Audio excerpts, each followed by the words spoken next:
Hello muraho mumeze mute? Nitwa Kubwimana Jean Claude nkorera SF Media TV. Ushobora kudukurikira kuri TV yacu ugiye kuri YouTube ukareba ahanditse searching ugasearchinga SF Media TV ugakora subscribe, like na share. Hano turi ni Nyamirambo. Urahareba ukuntu hashyushye, ukuntu hameze hano ni Nyamirambo, tuba duhari ni mugoroba umunsi ni ku ride turagira ngo turebe ese hano biba bimeze bite Nyamirambo. Stay on touch ugume ku murongo. Okay, twagiye.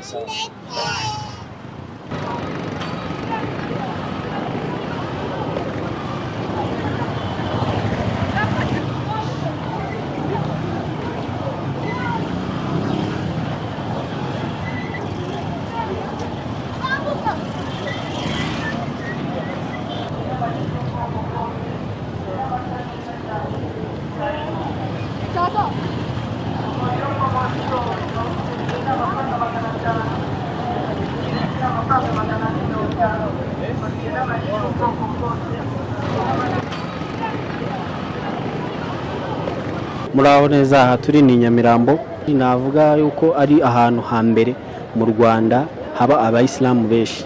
Ndahamya nashidikanya ko Abayislamu benshi. Tugiye kureba uyu munsi ese ku munsi w'iride bimeze bite, kuri uno munsi w'iride Nyamirambo bibyifashe bite. None ugiye kudukurikira turebe urugendo ese iride yatangiye uno munsi bari mu minsi y'igisibo twakwita iminsi ya mwezi Ramadan. Ubu ngubu rero tugiye kureba ese hano byifashe bite Nyamirambo ku marange, aho twavuga yuko Abayislamu benshi baje kwiyakira ku munsi mukuru wabo. Turaza kureba n'umuntu umwe abe ajyatuganiriza ese iride bundi niki, iride bifatwa ite. Abantu benshi bazi ko iride ari umunsi wo kurya umuceri no kwishima. Turaza kurebera hamwe ese hano biba bimeze bite, gahunda yaho ibimeze gute. Stay on touch udukurikire tugume ku murongo turebe ngo ese bimeze bite hano byifashe bite, turebe ukuntu abantu basabana, turebe ukuntu ubuzima bwa hano buba bumeze. Ushobora kudukurikira kuri YouTube channel yacu wanditse SF Media TV ugakora subscribe, like na share. Stay on touch turebe ukuntu ibintu byifashe. Muraho neza, nitwa Kubwimana Jean Claude nkorera SF Media TV. Narindi ku munsi mukuru wa Fitr hano Nyamirambo, aho benshi bazi cyane ko haba Abayislamu cyane benshi cyane hano mu Rwanda. Ndahamya nashidikanya ko ntabeshye, hano mu Rwanda niho hantu hambere haba Abayislamu benshi. Nari negereye umuyisilamu mukuru ukuze mu idini, biragaragara ko akuze iby'idini abizi. Nagira ngo adusangize ibintu bimwe na bimwe abantu bitiranya by'amatsiko. Umuntu akavuga ngo umunsi w'iride ni umunsi wo kwishimaho, wo kurya umuceri n'ibindi byinshi, ariko ndagira ngo atumara amatsiko ese iride ubundi uwo munsi umeze gute, bawufata gute mu idini ryabo. Murakoze. Assalamu alaikum warahmatullahi wabarakatuh. Ndasoza Abayislamu bose n'Abanyarwanda muri rusange, amahoro y'Imana abe muri kuri mwebwe. Je nitwa Ustadi Sengabo Masudi, nkaba mvuka hano mu Biyogo. Nkaba alhamdulillah n'ubumenyi bw'idini tukaba tubuzi gakeya. Icyo nagira ngo nsobanurire umugenzi wacu cyangwa Abanyarwanda bose muri rusange, nagira ngo mbamenyeshe yuko ubundi Abayislamu tugira iride ebyiri. Ari iride bita Idil Adha, niyo ya iride mujya mubona abantu babaze babaza amaka batanze amaturo kugira ngo abantu barye inyama. Uwo tuwita Idil Adha, ari umunsi wo iride yo gutanga amaturo dukurikije ukuntu Abarabu yashatse kubaga umuhungu we, niyo twitira iride kuba, niyo mpamvu tubaga. Noneho ari iride dufite ingiyi bita iride ndogo, twe twita Idil Fitr. Impamvu bayita Idil Fitr, ubundi mu Cyarabu al-Fitr ni ugufuturu, ni ukurya. Impamvu bayita Idil Fitr ni kuvuga ko bakora ko ari umunsi wo kurya, ariko muri twebwe Abayislamu ni kuvuga ko tuba tudoherewe, tuba tumaze iminsi 30 turi mu gisibo cya Ramadan. Ni kuvuga ko tuba tuyiriza inzara, kunywa, kurya n'ibibi byose. Noneho kubera ko tubikora ku manywa, akenshi umunsi ukurikiye w'irayidi bayita irayidi yo gufungura. Ni kuvuga ko tuba dufunguye noneho duharushwa bwo kurya ku manywa, niyo mpamvu bayita idil fitr, no kuva ko ni raidi yo gufuturu, yo gusangira n'abantu. Ubundi ifutari mu Cyarabu ni ibiryo umuntu arya ubwa mbere na mu gitondo. Iyo uriye atari umunsi w'iraidi babyita ifutari, yagiye ifutari mu gitondo unywe icyayi. Mu Mwarabu yabyita ifutari kubera ko ibyo biryo bya mbere atangiriyeho. Natwe rero cyagiye bava ngo tugiye gufutura ku munsi wa mwezi Ramazani w'igisibo, ni ukuvuga ko tuba twiriwe inzara, twirije inzara. Noneho impamvu babyita ifutari ni ukubera ko ni bya biryo bya mbere tugiye gufungura, byaba ari amazi, byaba ari itende, ni ukuvuga ko akantu ka mbere utangiriyeho, icyo gihe bakita ifutari, si ngombwa ngo uhage. Ni ukuvuga ko umunsi wa none twebwe tuwufata ko ari umunsi mukuru cyane, kuko tuba tumaze iminsi 30 dusibye, kandi ni itegeko kuri twebwe Abayislamu, kuko Imana iratubwira muri Qur'ani, ya ayyuhalladhina amanu, ati yemwe abantu mwemeye, kutiba alaykum siyamu, mwandikiwe igisibo kama kutiba ala alladhina min qablikum, nk'ukuntu ababanjirije bakyandikiwe icyo gisibo. Nuvuga ko twebwe mu myemerere yacu turabizi ko Yesu ari we Isa twita, tuzi ko yasibye, tuzi ko intumwa zose ari witwa Dawuda yarasibaga, nta intumwa yari yose yarasibaga.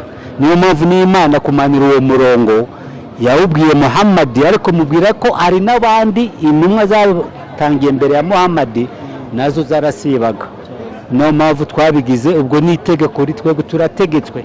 Ni ukuvuga ko twebwe igisibo kiba ari itegeko, nk'ukuntu mbese ni inkingi ya kane mu idini ya Islamu. Ni inkingi ya kane, ya mbere ni ukwemera, ya kabiri ni ugusenga, ya gatatu ni ugutanga amaturo kwa kudufasha abasiramu, iya kane ni cya gisibo twategetswe, n'iya gatanu ni cyagiye abantu bajya impaka, ariko kufite ubushobozi. Urumva ko iyo nkingi ni y'abanyabushobozi, udafite ubushobozi bwo kujyayo Nyagasani akwandikira ko wagiyeyo bitewe n'ubukene. Nyagasani nuzi mu mitima yacu. Ni ukuvuga ko umunsi wa none rero twebwe ntabwo tuwufata ko ari umunsi wo kurya, tuwufata ko ari umunsi wo gufungura, wo kwishimana n'abandi, yaba umuyisilamu, yaba utari umuyisilamu, yaba umuturanyi wawe, yaba umwana wawe, yaba umugore wawe, ugomba kumugaragariza ibyishimo by'umunsi wa none bitewe n'iminsi 30 wari umaze wiha Imana. Ni ukuvuga ko umunsi wa none ugomba kwidohora nawe ukishima, usibye ko Imana ntabwo twemerera ngo none ujye mu mayoga, ujye mu bibi, nanone ntacyo waba ukoze. Ibitudohore mu byiza, ibyiza yatubwiye rero ni ugusangira n'abandi. Niyo mpamvu nk'ubu ku munsi w'iraidi usanga umusiramu aba ashaka gusangira na mugenzi we, kuko icyo gihe tubyita suna, ni imigenzo y'intumwa yacu Muhammad sallallahu alaihi wasallama. Ntabwo yicaraga abakene bari yariye, ahubwo yabazaga abakire, mbese mwasangiye n'abakene, ese abakene mwabahaye? Kubera iki? Kubera n'abakire babaga bazi yuko bavuye mu gisibo ya minsi 30 birirwaga inzara, nubwo barabyumvise, bumvishe ukuntu inzara iryana. Ni nawo mpamvu umunsi wa none bakagombye gusangira na babakene, kubera ko Imana nabyo bigeragezo yaduhaye kugira ngo twemere Imana hano kuri iyi si.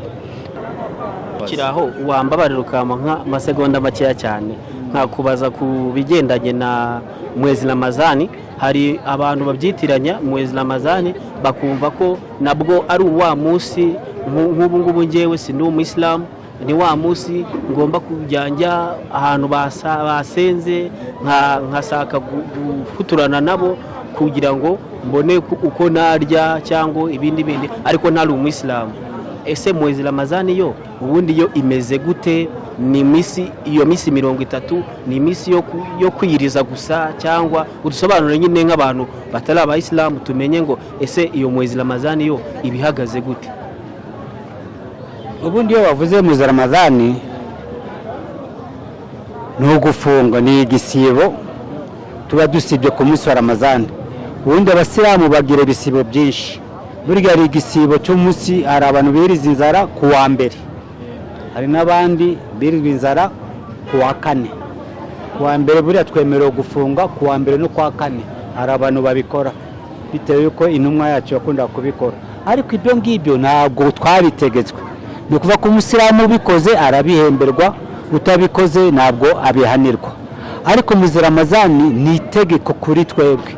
Bivuga ko umusilamu wese wujuje imyaka guhera kwa 15 agomba gusiba icyo gisibo cya mu Ramazani, akiriza inzara, kunywa no kurya, kandi akareka n'ibibi byose, gushurashura, kwiba, kureba umukobwa ari ukaba ibyo byose byica isomo. None igisibo cya mu Ramazani akenshi umusilamu wari wese wafunze iyo agiye gufutura akabona mugenzi we utambutse, yaba umusilamu yaba atari umusilamu, mu mico yacu tugomba kumubwira karibu, kuko ntabwo uzi wa musilamu cyangwa se niba atari n'umusilamu agomba kuba yanabwiriwe bya biryo umuhaye yafutari uriye igahita igira imigisha ku bwawe wewe wari usibye no ku wundi Imana ikabiguhembera. Ni ukuvuga yuko akenshi nahera ku musikiti wa Mutara mu bitana al-Fatah batangaga ifutari ku munsi wa Ramazani, buri nimugoroba abantu bakajya gufutura.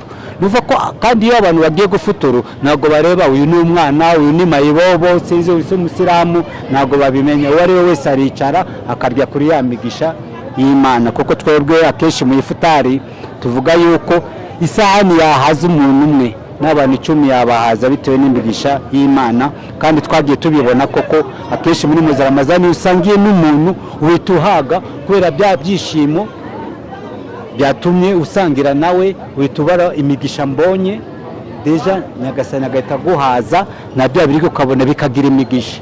Niyo mpamvu akenshi nta musilamu ujya urya wenyine, ntabwo bishoboka. Na nubwo yaba ari umwemera Mana niwe wundi usangira na mugenzi we atarebye idini, atarebye iki, kubera ko twebwe akenshi n'ubu intumwa y'Imana Muhammad sallallahu alaihi wasallam yaratubwiye uwemera Imana akemera n'umunsi w'imperuka azajya abanira mu bagenzi be neza n'abaturanyi be neza. Icyo gihe intumwa y'Imana ntabwo yavuze ko uzabanira abasilamu beza cyangwa abaturanyi beza b'abasilamu, ni ukuvuga ko ni muri rusange, kuko umuturanyi wawe akurutira wa musilamu uri kure. Ashobora kuba ari umuturanyi ari umukristo akagurutira umusilamu uri kure, kuko uzagutabara mbere ni wa mugirani wawe. Niyo mpamvu twebwe mu idini ya Islamu umuntu muturanye tumubara nk'umuvandimwe. Akenshi no kurya abana be bari mu nzu abawe bahaze mu idini twebwe ntabwo bitwemerera, na nubwo bimanuka. Akenshi niyo mpamvu ubona dusangira n'abandi ni gutyo. Kandi nkomeza nanone kwifuriza abanyarwanda bose umunsi mukuru w'Eid. Yego, arakoze cyane kudusobanurira Eid, mwezi Ramazani n'ibindi byiza. Ibyo ngewe mbashije kumva ko nuko Islamu ni urukundo, Islamu ni ubuvandimwe, Islamu ni buri kimwe cyose cyiza. Naburara nubanye n'umuislamu ngo nuko ngo ari umuislamu ndagenda tugasangira tukishimana kuri no munsi mukuru w'Abayislamu. Umunsi mukuru mwiza. Murakoze cyane. Hano turi ni Nyamirambo mu Marange, aho abantu benshi bakunda kuza guhurira bagafata icyayi bakanywa ikawa. Abenshi mu bantu baba barimo baragenda urujya n'uruza rwaho rwishi rubari Abayislamu, kuko Nyamirambo niho mujyi hano mu mujyi wa Kigali cyangwa mu Rwanda hose hahurira Abayislamu benshi. Rero nabeshye nagize mu bintu magambo menshi. Ubu ngubu turi hano twaje kureba ukuntu fitr irimo iragenda, uburyo abantu bari gusabana. Mu kanya twari turi kumwe n'umukuru mu Islamu, ubona ko akuze, ni umuyisilamu ukuze kuriye mu idini cyane. Adusobanuriye byinshi ku bigendanye na Eid n'ibigendanye na mwezi Ramazan. Ubu barimo barajya gusali, ariko nyuma yo gusali turaza kureba ese basangira gute n'imiryango n'abavandimwe, kubera ko twumvise yuko umuyisilamu ntabwo ari ukuvuga ngo turasangira kubera ko ngende umuyisilamu cyangwa uri umuyisilamu, ahubwo umuyisilamu ni ugusangirira hamwe, bakarebera hamwe ibyiza by'Imana, bagasangirira hamwe urukundo, byose hamwe. Mureke turebe rero dukurikirana ukuntu tugiye kurya umuceri mu kanya, dukurikira na SF Media TV, mukadukurikira kuri YouTube channel yacu, ugakora subscribe na share, ubundi tukikomereza tukareba n'andi ma video menshi cyane twagiye dukora. Murakoze.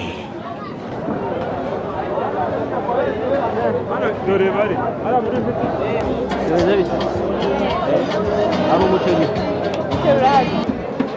umuceri cyane baba